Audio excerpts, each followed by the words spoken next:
If I look at 20 different web design sites, 19 of them are talking about the wrong thing. Opt-in, Leadmagnet style, I'm requesting more information kind of things. Aim higher up the client spectrum and focus on people who can handle the business.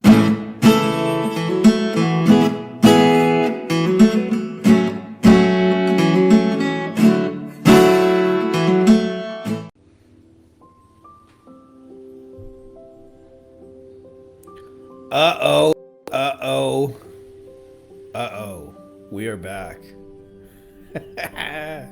Excited to see you guys all again. Made sense to do live. Right now, the girls are, and my boy are in the next room. They got a big stash of new clothes and they're trying them all on. And it's a crazy scene next door. So I hope you guys are good. Love what you guys are building me. I'm telling you, just the questions you guys ask, I see over time are getting smarter, more intelligent, more focused, building better kind of agencies. And I'm excited for you guys. And I should just mention as a quick little announcement that we are reaching capacity in the Wolfpack. You know, as much as I would love to just help a bazillion people, I don't have unlimited capacity right now to do that. We've got our own agency. I got real estate acquisitions we're doing. We got 3 kids, and you know, it's just a crazy time to be alive. So if you guys are interested in that, I put a link below, and I'll tell you, like, you know, we're the best at going phoneless and meetingless. That's the real gem right there, is if you don't want to be tied down with phone calls and meetings and having a business that essentially is what my definition anyway of a prison, and you'd much rather do something that's cool and fun and relaxing, we're putting that together. So anyway, let's get into the questions we got here. So, ladies and gentlemen, boys and girls, children of all ages, Frankie Finn proudly brings you our weekly Q&A. If those dad guns don't impress you guys, nothing will. This one was posted anonymous. I see why. It says, guys, we are going into a niche that is a bit of a gray zone for Meta and Google. Nothing criminal, just one of those niches. Want to attach some third-party tracking in case I get banned and lose pixel or analytics, so I could still have constant tracking and check KPI at least. Can you recommend something that would foot the bill? Firstly, my friend, it's totally okay that you're selling penis pills. I think lots of folks around here could use them. Looking at you. Maybe not. But, you know, hey, it's a gray area of the zone. It's not illegal, but whatever. My mind goes to penis pills. It just, where it is. You know, just fun little aside. My mom asked me for a lot of years, like, because all she knew about online marketing is that there were scams out there on the internet. She's like, you're not selling those penis pill use, are you, Frankie? No, Mom, I don't sell penis pills. But apparently you, Anonymous, are selling the penis pills. What's up, Miro? So here's the deal. Direct answer to your question, the tracking is Hyros, but I'm going to give you what I think is a better answer. And I've learned this from like the smartest and savviest marketers. Like Perry Marshall and I had a conversation, and he was talking about, like, if you want to be in business long term, get them on your email list. And he says, in the longer timeline you stretch this out, the more important it becomes. Why? Well, for example, there is Facebook could shut you down at any minute. YouTube could, hey, you got a copyright strike and we're closing your channel. Like, so all of those are like good, and I'm not saying not to do that, but the goal of those is to turn it into traffic that you control forever, which the only way I know how to do that is with an email list. Maybe you could say the same for SMS lists, but I don't think the game is to try and get people to like track them with some third-party tool. I think it's to turn them into long-term customers and clients that you control. So I'm a big believer in the long-term value of the email list. You'll notice most of the gurus that you follow, if you count me as one of those, I'm a little micro-influencer here in this industry, but if you count me as one of those, you'll notice we all drive people to an email list. Like, there's a reason for that. Like, there's a commonality. In fact, Justin Brooke made a post the other day where he was talking about, he did the long-term math, and he figured out that for every email subscriber he got, it was worth $32 a year. and it cost them $4 to get them on Facebook ads. Now, if it makes $32 a year and you keep them year after year after year, and you have things to add to them and sell to them and, you know, cross promote and all that, like how long could you potentially keep those people in your, or how much money could you spend to make $4 to get them and $32 for that year, and you keep them year after year? So like the math just works, and it's like it's traffic you can control. So if you're selling the penis pills, make sure to get them on your email list. And when I say on your email list, I don't mean as like a cold outreach, hey, you didn't ask for me to contact you, but like opt-in, Leadmagnet style, I'm requesting more information kind of thing. So I hope that's helpful, because the biggest long-term asset you can build is an email list, and not enough people understand how important that is, and so they chase a lot of short-term things and then find out they got to constantly rebuild it. I see this a lot with like outreach. If you don't turn those outreach into hand raisers and then hand raisers onto your email list, what happens the minute you stop sending outreach messages?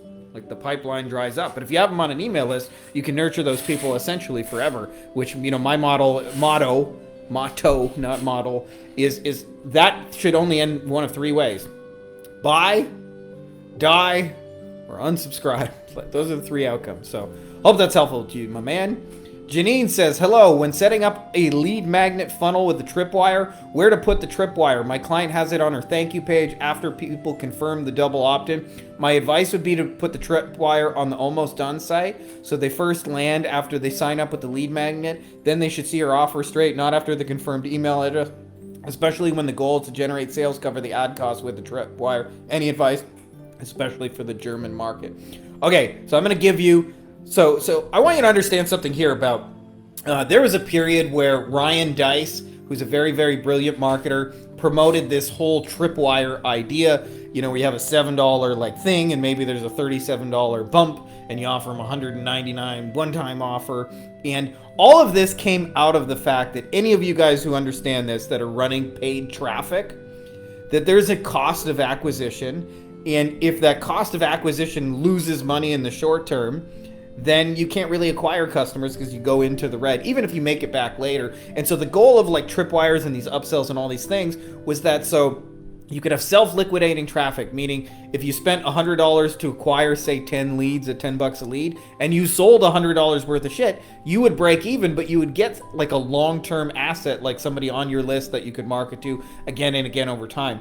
Now, the problem with this is, this works really well with low ticket funnels, but it doesn't always even make fucking sense to do in a high ticket funnel, right? If you have a high ticket professional service like we do, like a Tripwire may not be the most intelligent thing to do. It'd be like if you walked into a Bentley dealership and there's only like $400,000 cars and up, and they first try and sell you a keychain, right? Like it'd be kind of fucking stupid, right? So it has to like kind of logically make sense for where they're at. And also like that $7 thing has to over deliver where it makes sense. So I'll tell you where it makes sense and where it doesn't. It makes sense in low ticket product and service kind of funnels, like a good Tripwire. If I had a bakery, like damn sure I'd come in for 99 cents for a, get a giant oversized brownie, and I'd probably lose money on that brownie, but I'd be able to get customers that would come by and buy brownies again and again at regular price, or you know, pastries or whatever it is you make.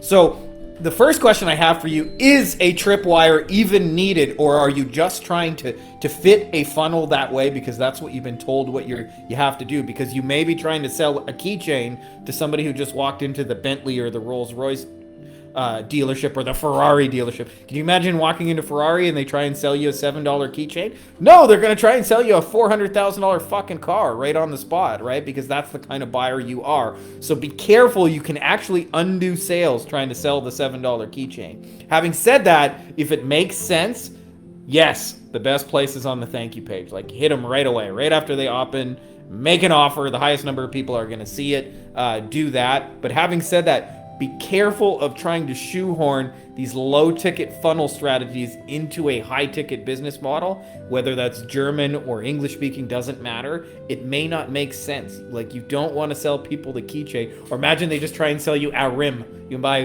one piece of the tire, go home with that for it's $2,000, right? So you have to be careful with these low-ticket funnels. We're copying them for high-end things because it doesn't always kind of make sense. So I hope that's helpful. Jow, I hope I'm saying your name correctly. Hey, longtime lurker, I want to become shit hot at Facebook ads, don't we all? Mechanical engineering graduate. I can handle the bandwidth, but want to start in the right direction. Is Facebook ads own course the best starting point? Appreciate any direction or nuance info. Also, any tips on building a connection with Facebook so I don't get any of these horror shutdowns I hear about? Thanks in advance. Hope you all having a dope Sunday. Dope Sunday. Well, it's Monday now, but yeah. Firstly, I should say that, by the way, for those of you guys who don't know, I had a former life where I trained to be a mechanical engineer. So in a former life, like that's what I went to school for, and I hated every moment of it. And it was just, for me, it was working in factories and being miserable. But those of you guys who don't know that, I'm a former converted engineer, now marketer. So here's what I want to tell you first is, believe it or not, step one of becoming good at Facebook ads is not to learn Facebook ads. This sounds a little bit counterintuitive, but very rarely are the tools themselves all that valuable. And I'll tell you why, because Facebook ads is a lot of broad things. So I've ran a lot of Facebook ads and we've made a lot of money, and I've had six accounts shut down. So don't do whatever I did. But what I want you guys to understand is you're not going to be good at Facebook ads and be all things to all people. You just won't. There's like e-commerce, right? And so there's all kinds of spectrum in e-commerce, from, you know, dildos being sent at home to pet products to beauty, and like there's a whole range of what e-commerce actually means. In fact, we even have a guy in our mastermind who does like high-end construction equipment, and people buy that as e-commerce. So you can sell like, you know, $1.5 million construction machines over e-commerce. That's the thing.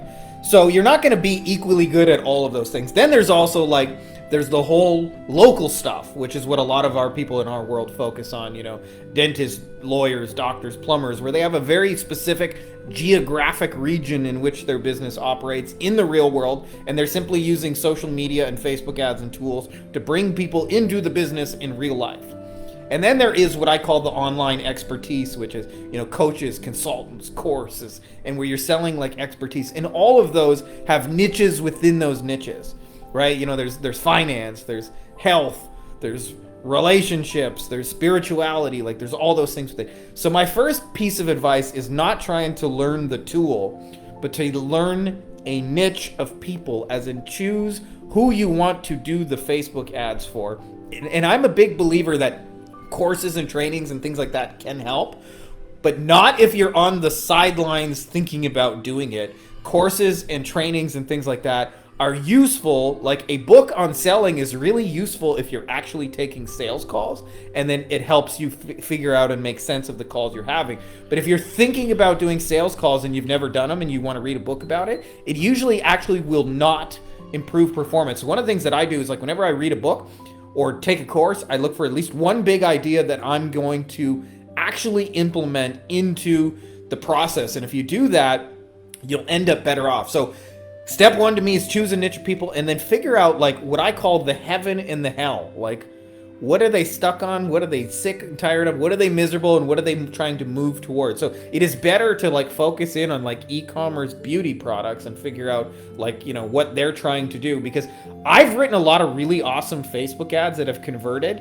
And the two most obvious places I've written them for agency owners, and I've written them for personal injury lawyers. And a lot of times people have come to me and they say, hey, Frankie, like your copy is sizzling. Like you write crazy good messaging, and it seems like I'm just this gifted copywriter. But no, it's not true. Just in those two markets, because I know them, because I am an agency owner and I've worked with a lot of personal injury lawyers, and so I've heard the same things over and over. And I'm slowly but surely in this 90-day challenge getting into that with the water damage restoration contractors and things like that. But the reason I say that is because you're not going to master messaging to all things and all people. Different people want different things with their business. So like pick a niche of people, and then once you figure out what they're trying to do, figure out how Facebook ads can do that. So an example of this is like we did for a lot of years for plastic surgeons. The first 7 years in my first agency, like beginning in 2007, is they wanted a lot of like nose jobs and facelifts and mommy makeovers. And so Facebook ads were just the necessary evil to get them nose jobs and Facebook ads and mommy makeovers and these high-end procedures they wanted to book. And so the more I focused on like, let me help you get these high-end procedures, with Facebook ads, like the Facebook ads, actually those days we did SEO, but the tool is the least important part of it. So don't try and be all things to all people. Focus on a group of people and then learn ads specifically for them. You'll get better at it. George, my man, good seeing you again, brother. I've been seeing a lot of your comments on our videos on our page, so appreciate you, my dude. Says, hey, Frankie, hope you had a relaxing weekend with the family. I did. Well, as relaxing as 3 kids can be. They wake me up and scream a lot, but, you know. A couple questions for you. Where is a good place to find personal injury attorneys for SEO, or what would be your optimal strategy to get in front of interested PI attorneys? Google Map Pack? ? George, this is a deep question, and I've been kind of jamming a little bit on this. So I have a concept for those of you guys who are not familiar with what I call shoe stores, and the idea is really simple. So if you are trying to get, in George's cases, personal injury attorneys, or whoever you guys are actually trying to get, it doesn't really matter.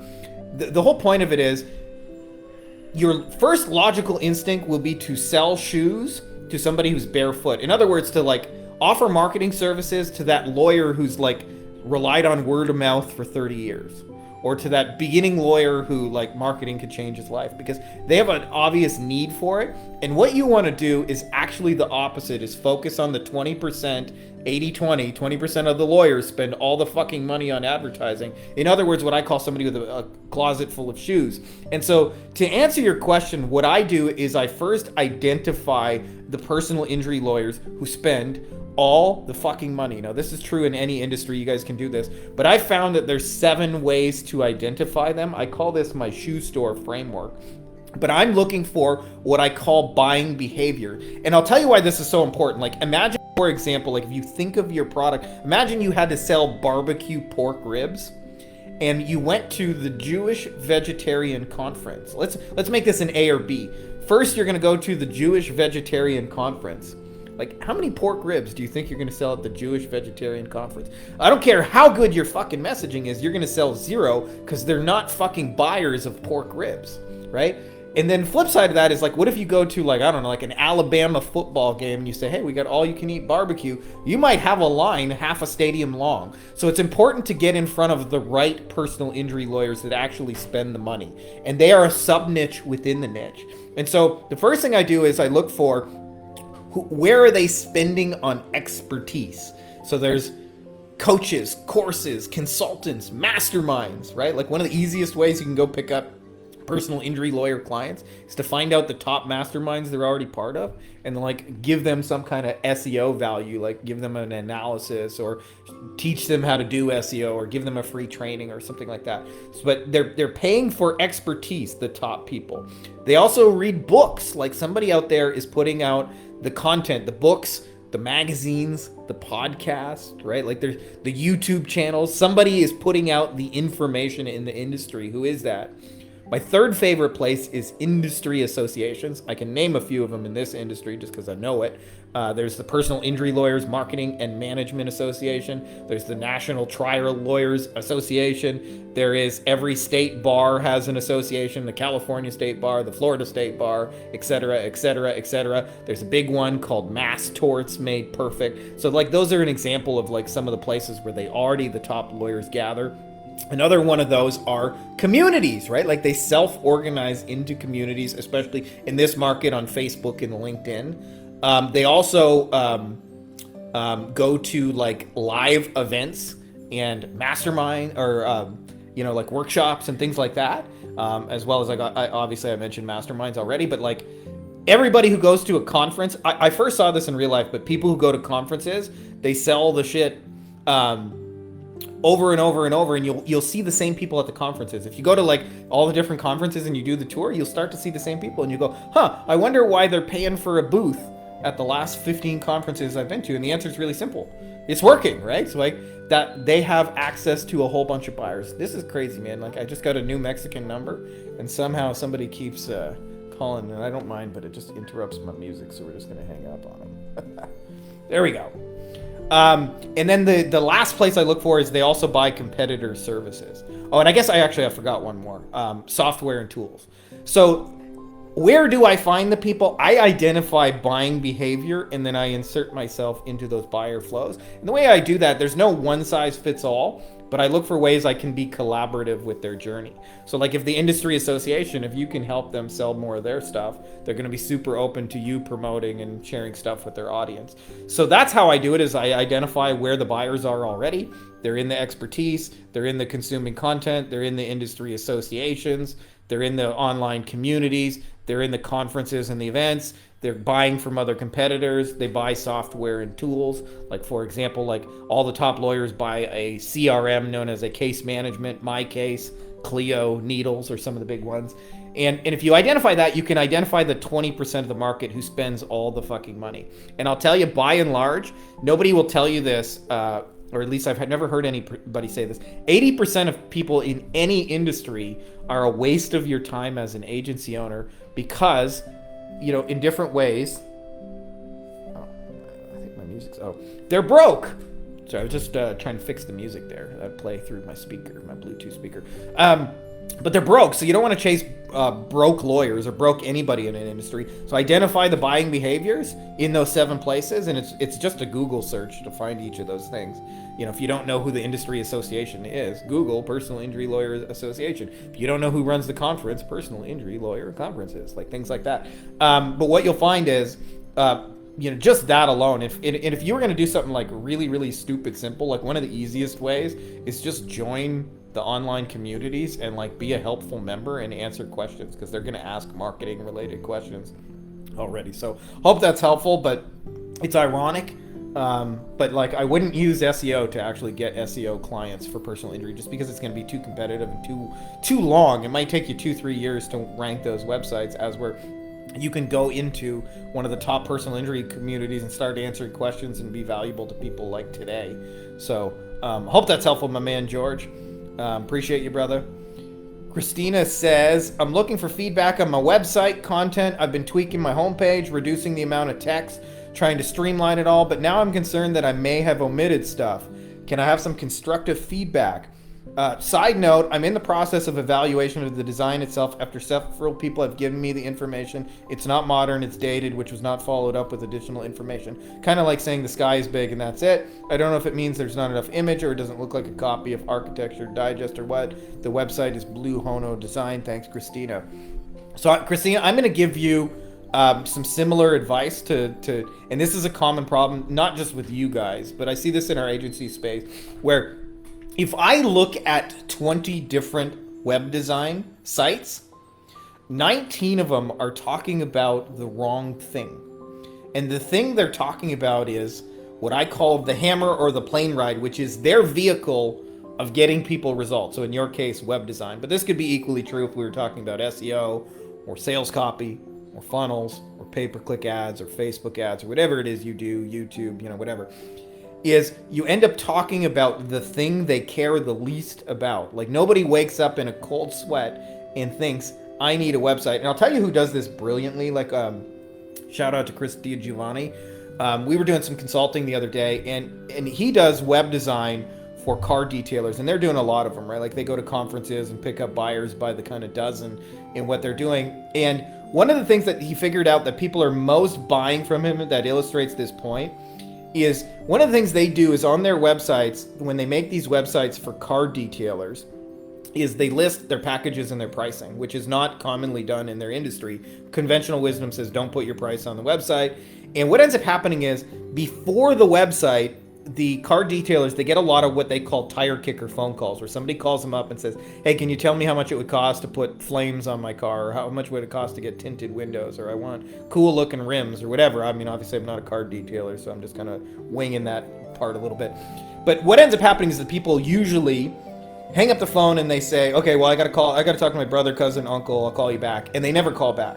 And so they end up like walking across the shop floor, answer the phone, it's another dead lead. And all day long is there these tire kickers. And when they put the pricing on the website with the packages and the pictures and the before and after, what happens is they get less overall phone calls, like probably like 50%. But the phone calls that do call are like, hey, I saw your detailing package about blah, blah, blah for $1,500. When can I schedule a time? And they're very happy to take that phone call because that's somebody who's like actually serious about giving them money.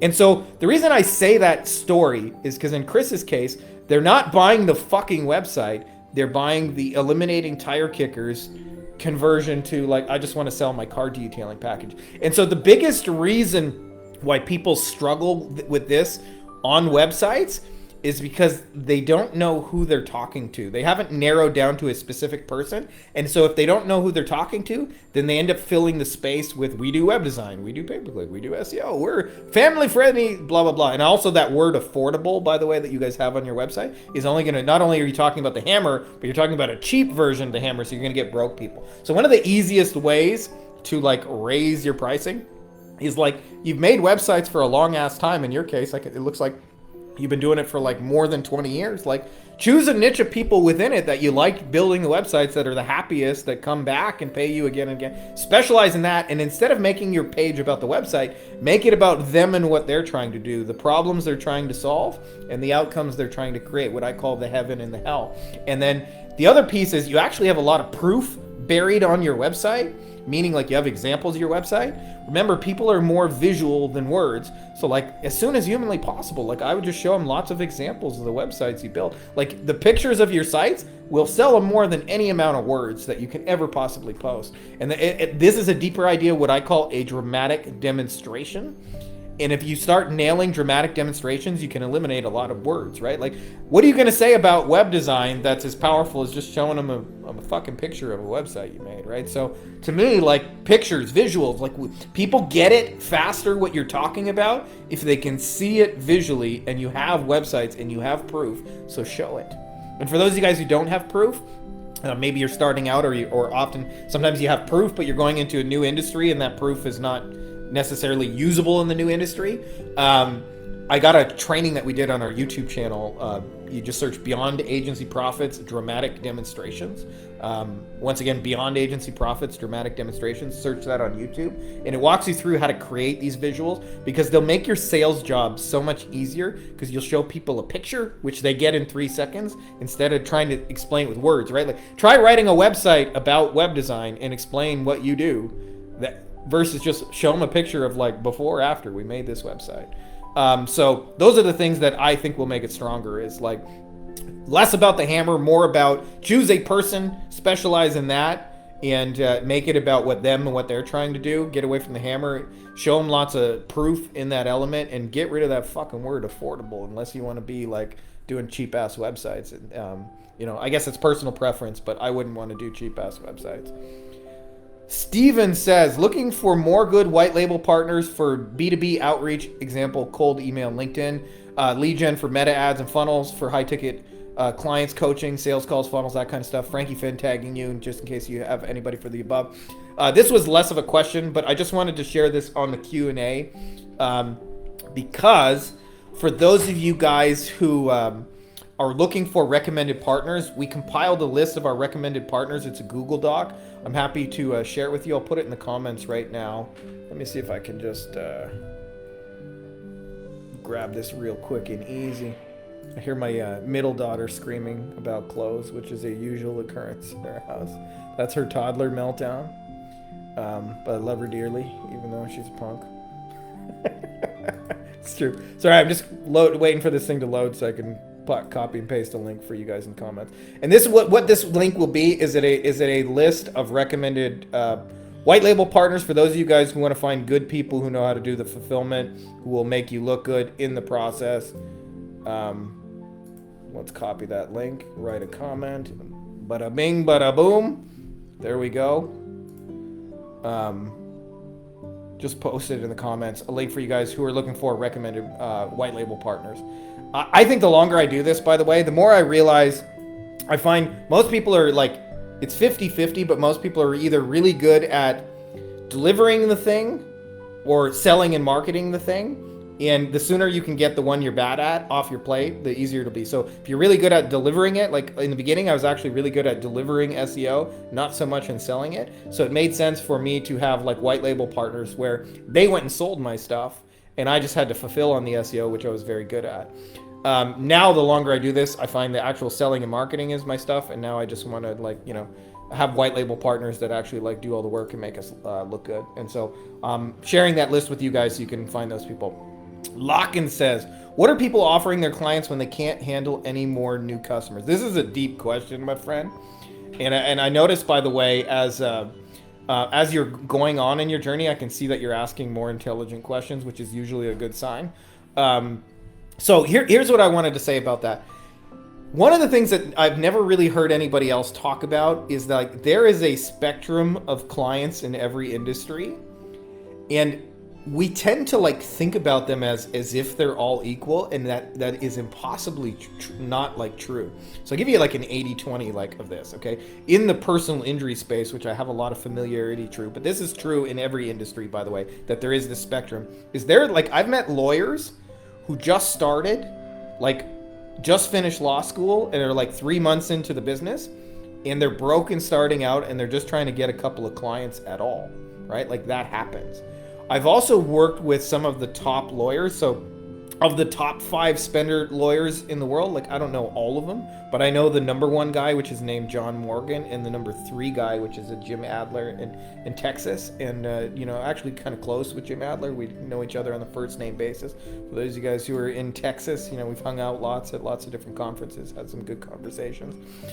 But anyways, these guys spend, just on TV, more than $1 million per month. In fact, John Morgan spends almost $25 million per year on TV for Morgan & Morgan. And that's just one aspect of their marketing. It's more like $100 million in total that they spend on, like, total advertising for their business. And they do about $500 million a year, so they're spending about 20% on marketing. So the reason I tell you that is people tend to treat, like, lawyers as if they're all the same. And I promise you, the guy who spends $25 million a year is a different caliber and tier of client than the client who's, like, just starting out, just hanging their shingle, just trying to get started. So it doesn't matter what industry you're in, there's a spectrum like this. So there's, like, a roofing company that has, 30 different locations they practice. They got 100 crews of guys. They're all over multiple states.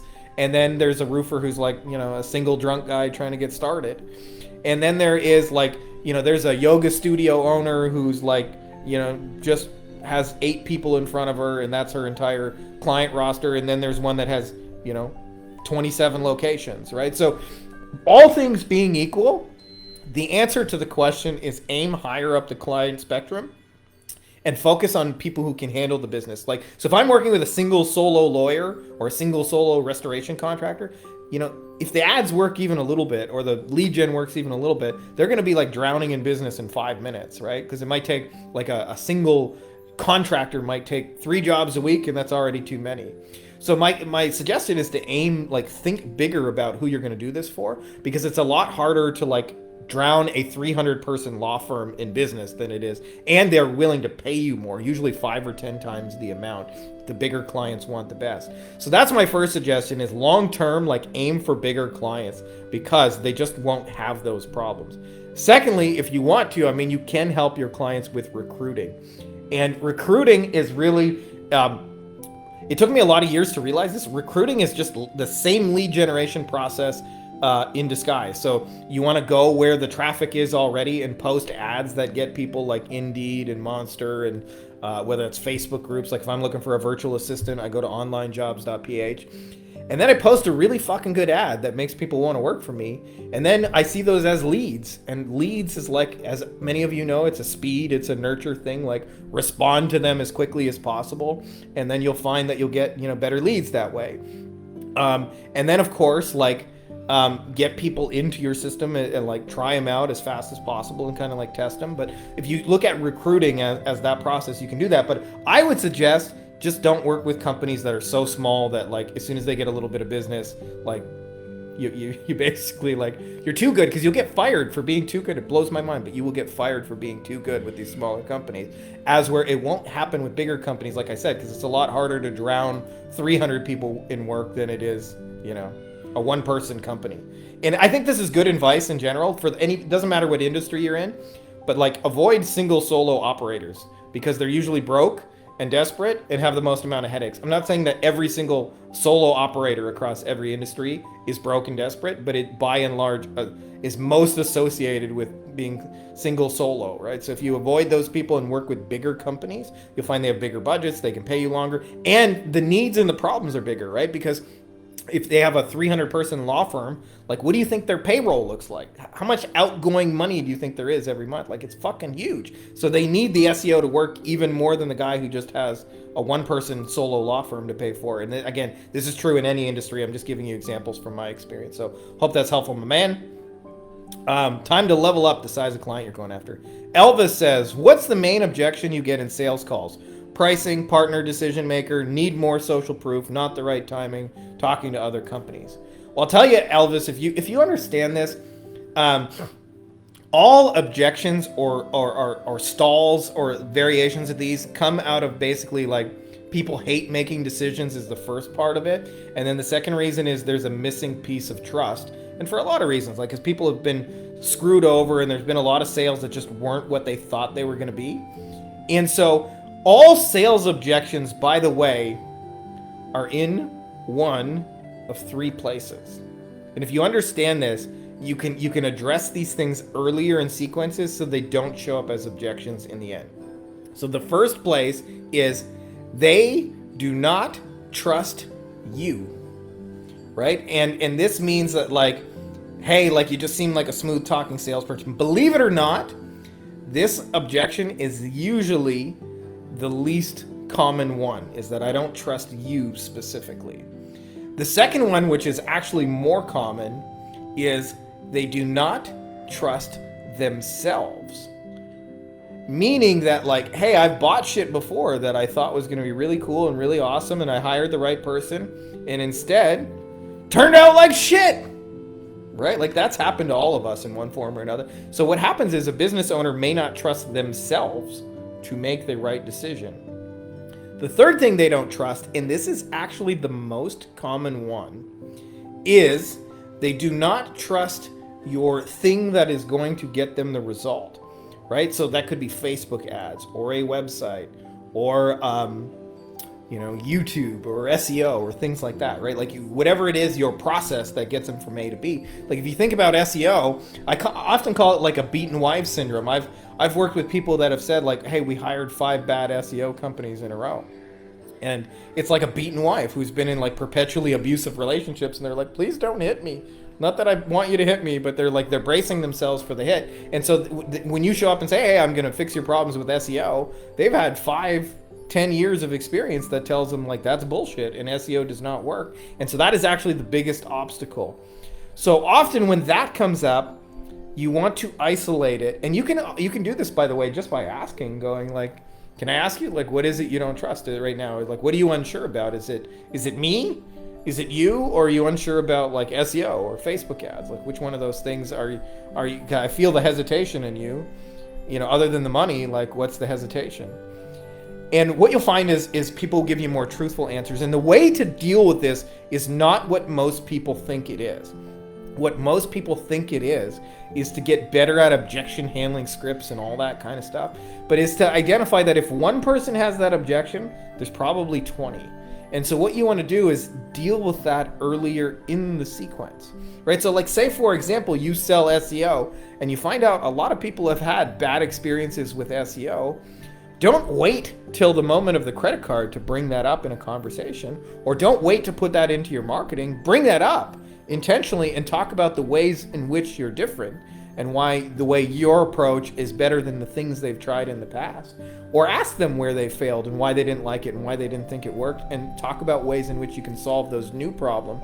Because what you'll find is if you address it earlier in a satisfactory way, there won't be objections at all in the end. In fact, most of our sales conversations that we've done over the last, I want to say like 4 years, and I have some mentors like Travis Sago who've been pretty awesome in that. But most of our sales that like happen, like there's no objections. There's no, I don't try and convince anybody of anything ever.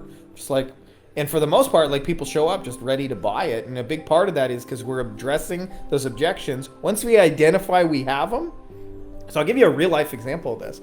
Is in the beginning when I was trying to sell stuff to lawyers, I had like 30, 40, 50 calls in a row. I'll say 40, 45, somewhere in that range. Where like nobody bought my shit at all. And I was brand new, starting out in a new industry. I wasn't new at all, but I was starting out new in that industry. And they would say, hey, this all sounds good, but like I want to talk to another lawyer who's done this. And I didn't have anybody, right? And it drove me fucking crazy. And so I would get this objection, but what I learned is if one person has that objection, probably 2, 3, 4, 5, all of them have that objection. And so what I started to do was I did three main things. Thing number one is I started getting testimonials for lawyers just about the call, not about working together. I'd say, hey, was this a good call? George, Dave, Jen, whatever. And they'd say yes. And I'd say, is it okay if I hit record right here and you just like share whatever your experience is with this call, just for anybody else who's like kind of on the fence and worried that like this is just going to be a hyped up, it's kind of sales pitch. And I say, sure, no problem. And I started putting all those recordings. The second thing I did is I put them on the thank you page so when people book calls, they could hear from other lawyers. And then the third thing I would do is when we'd be in a conversation, I would intentionally bring up other lawyers. So they would say, hey, I'd say, hey, you remind me of Dave, who also has a personal injury practice in, Florida. Continue. And what would happen is between the testimonials and then the sharing them and the bringing it up, they got the feeling that I had done this for other lawyers without me having to say it. And there were just no more objections. There were just credit cards, and it became a normal outcome for people to pay me. And instead of going, hey, can I talk to 10 other lawyers you've done this for? They would just do it. So that's the magic of dealing with objections earlier in the sequence. So whatever objection you're having, I want you guys to look at that as a symptom of something deeper that's happening before that and go, how can I address this before? And what you'll find is you can eliminate those objections entirely, and usually it'll just show up in the form of credit cards. So that's all I got, by the way, for you guys for questions. For those of you guys missed the intro, we're filling up the wolf pack and its goodness. I'm just about at capacity as a human being in general. I'd love to do more and more stuff with you guys. As you guys have noticed, I've been moving more towards selling courses and stuff like that because it's a way to give you guys useful stuff, what I think is personally extreme value, but without having to deliver it kind of one-on-one and be close. Just on the basis, I got 3 kids, I got real estate acquisitions we're doing, and I got my agency, and then we got the mastermind. It's a full life, even though I'm the more beach, less laptop kind of guy. There's lots of beach in there, but there's a lot of work too in between those things. Each of those things takes up a good piece of pie, and so if you guys are interested in that, check that out before we're closed. Otherwise, I'm going to build a waiting list real soon and just keep folks on the waiting list. So anyways, that's all I got for you guys. I hope you guys have an awesome Monday, awesome week. Appreciate you guys, and you guys are the best, and may the force be with you, and happy Monday, y'all. Just me shooting the finger. No, peace signs are better. Peace out, guys. Hey guys, if you like this video, you'll also like my book on Amazon called Beyond the Agency Box, which you can also find by my name, Frankie Finn, and it's got a lot of awesome reviews, and it really just goes deeper on a lot of the things we're talking about, everything you need to grow and start a lifestyle agency, from the stages you'll go through to getting clients, to how to create winning offers, to high-value deliverables, to wowing clients, to building teams, to building systems, and building a boring factory that's like a 7-figure money machine for you. So if you're interested, I put links for you in the video description, as well as it'll be in the pinned top comment below, and make sure to check those out.